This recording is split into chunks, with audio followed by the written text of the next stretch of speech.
Okay, I'm me. Toby, first of all, how would you describe this play?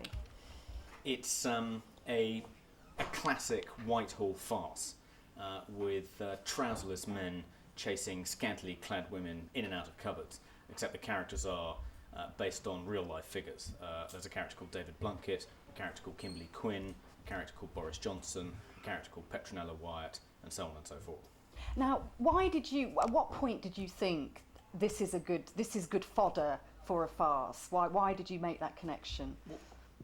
Me and my co-author, Lloyd Evans, are the theatre critics for The Spectator, and towards the end of last year, there had been, at that point, 3 sex scandals revolving around The Spectator, culminating in the resignation of David Blunkett as the Home Secretary. When it emerged, he'd had a love child with the publisher, and we just thought, as 2 aspiring playwrights as well as drama critics, this was too good an opportunity to miss. This farce had just fallen into our laps. All we needed to do was write it.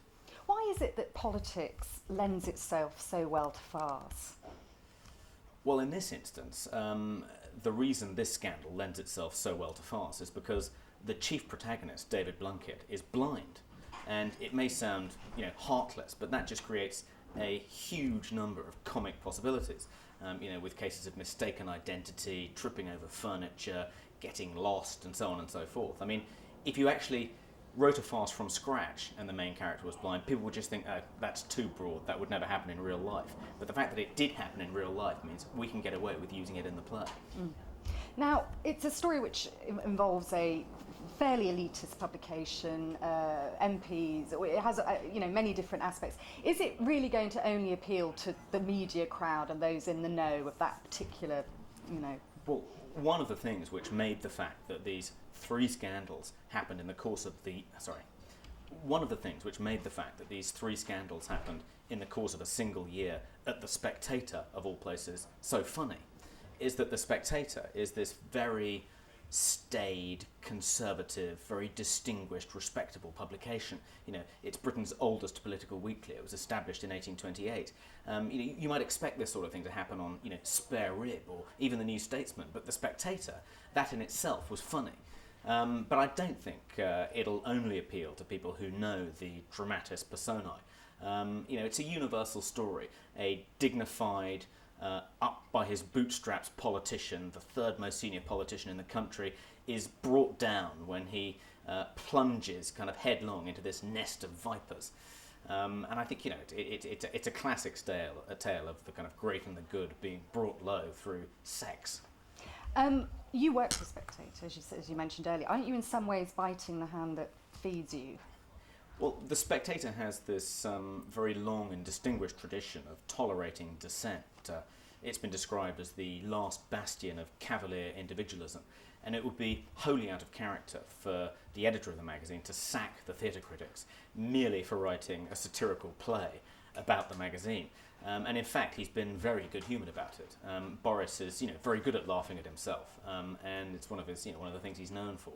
And I think he's just decided to, laugh it off.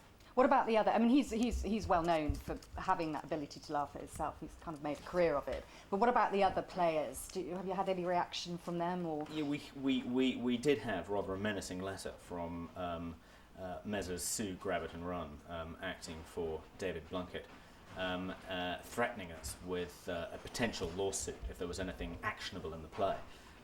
But so far, we've received no follow-up letter, and I think he's wisely concluded that to take things any further would be just to give us more publicity. Have you invited any of them? Rod Liddell, who's portrayed in the play, came in and saw it on Sunday. And we were terrified that he would be upset about the way he's portrayed. But actually, his only comment was, I think it should be more vicious. No one's going to sue you over this. Go to town. Be even crueler. But all we've done, in fact, is change his football team from Middlesbrough to Millwall, because he corrected that about it too.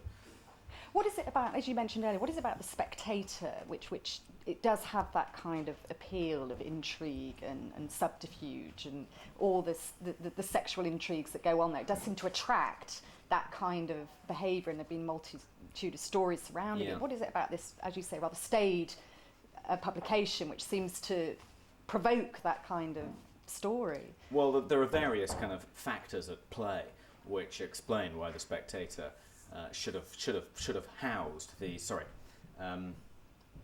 there are various factors at play which account for the fact that The Spectator became the centre of 3 sex scandals last year. One is the vast quantities of champagne that are consumed within the magazine's offices. I mean, you wouldn't believe it. The other is, I think, it's always had this very aristocratic tenor. And as you know from the exploits of our own royal family, Britain's aristocracy are notoriously sexually licentious. They're sexually immoral. Their behaviour isn't governed by bourgeois concepts like fidelity. They bonk for Britain. It was once explained to me that the reason upper-class women are so inclined to drop their knickers is because their parents are too embarrassed to actually sit them down and talk about the birds and the bees, so they don't really know any better. Mm. Now, what would your advice for David Blunkett be? He's the kind of the main tragic figure in all of this, isn't he, really, I think? Farce aside. God, my advice for David Blunkett. Can he resurrect himself? Can he come out? I mean, he was a fairly tragic player, you know, in the real life. I mean, we saw lots of pictures of him crying and all the rest of it. I mean, I think David Blunkett, if he's going to operate at such a senior level in British politics, he really needs to develop a slightly thicker skin, particularly if he's going to get mixed up with people like Kimberly Quinn. I think he needs to be able to learn how to laugh at himself a bit more and take these sorts of things a little less seriously. Do you think the theatre, there's a greater appetite for political satire? Do you think there should be, do you think you could start a new trend here for this kind of... Well, I think there's something very similar about what we've done here, which is using real-life characters and having actors portray actual people, but in a very kind of humorous, satirical way, and Spitting Image. It's a bit like a live-action version of a Spitting Image sketch. And I think the fact that Spitting Image doesn't exist anymore has created a gap. And you know, there's a great tradition in Britain of political farces. There was Anyone for Dennis, there was Feel Good a few years ago, and Who's the Daddy is very much in that tradition. Okay, great. Thank you very much. Thank you. All right, done. 12 months that no one at The Spectator had ever made a pass at me. I'm like, what's wrong with me? And you know, the men that are involved in his affairs aren't, you know, particularly good looking, so I don't think it was that issue so much, but who knows. Now, what are the guys about the Blunkett's reaction? We'll come to that in a bit, but what about the guys sexually involved? Well, Rod Liddell, who is portrayed in the play in a rather unflattering light, as this kind of on Sunday, and he had a really good time. He had no complaint. His only complaint was that we had him supporting Middlesbrough, when in fact he supports Millwall. And he stayed behind afterwards, got drunk with the cast, and ended up making a pass at the director. So, I'm sorry, Stephen. I can't make it. No, I can't. Someone came up. God, look at my hair. Don't worry, he's blind. Guys, probably can't hear. Hold on. Come on, men. Oh, wait here, lads, that's it.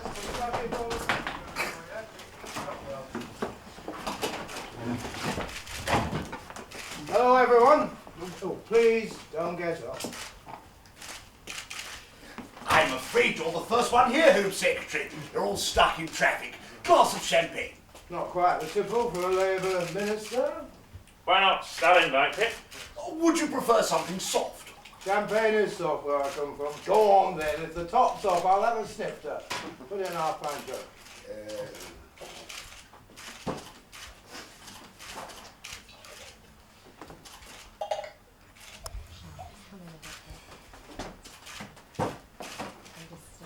Nice suit. Oswald Boathagen. No, it's Blunkett, David Blunkett. Kimberly Fortier. What hands? What do you do, love? I work here. I'm the publisher. I take prospective advertisers out to lunch and I flirt with them outrageously.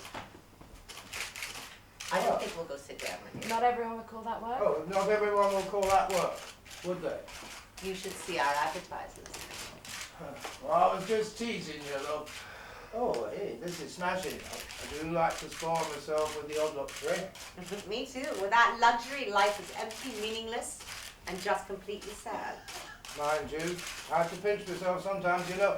I never imagined when I was a little slip of a lad drinking champagne Can you look out like a bit more, this. Paul, as you keep going? Yeah. We just twist round a little bit because the light's coming from over there. Okay, keep going. Or popping champagne like this, or rubbing shoulders with upper starts like you. If my parents could see me now. God, where the hell is everyone? Sorry I'm late. I had to go to the hairdresser. Secretary, I've been looking forward to meeting you. Petronella Wyatt. How'd you do, Miss Wyatt? Sorry. Or are you removed? I'm on, actually. Are you? So's my dog. I can give it pills. What? Oh, more soft hands. All right for some. Good. Hold it there, and I'm just going to set up the Ronaldo moment, if that's all right with you guys. We're going to do slightly more. Okay, thank you. Why is the street full of cops? Home Secretary's coming to lunch. Stephen, I can't make it. No, I can't. Someone came up. How's my hair? Don't worry, he's blind. Thank you, Master.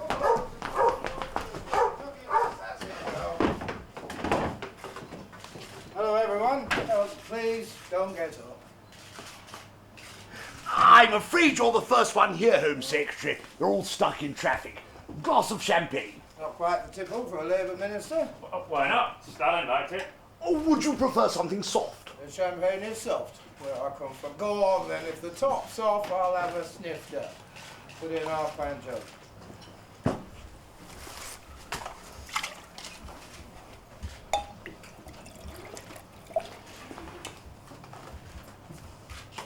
Nice suit. Oswald Boateng? No, it's Blunkett, David Blunkett. Kimberly Fortier. Soft hands, what do you do, love? I work here. I'm the publisher. I take prospective advertisers out to lunch, and I flirt with them outrageously. Not everyone will call that work, would they? You should see our advertising. Oh, I'm just teasing you, love. Hey, this is smashing. I do like to treat myself to the odd luxury. Oh, me too. Hold it. Thank you. Sorry, I just realised I've gone beyond that. Why is the street full of cops? Home Secretary's coming to lunch. Stephen, I can't make it. No, I can't. Someone came up. How's my hair? Don't worry, he's blind.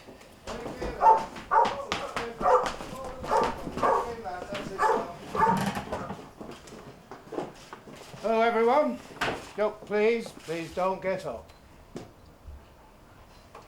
I'm afraid you're the first one here, Home Secretary. You're all stuck in traffic. Glass of champagne. Not quite the tipple for a Labour minister. Why not? Stalin liked it. Would you prefer something soft? Champagne is soft, where I come from. Go on then, if the top's off, I'll have a snifter. Put it in our banjo.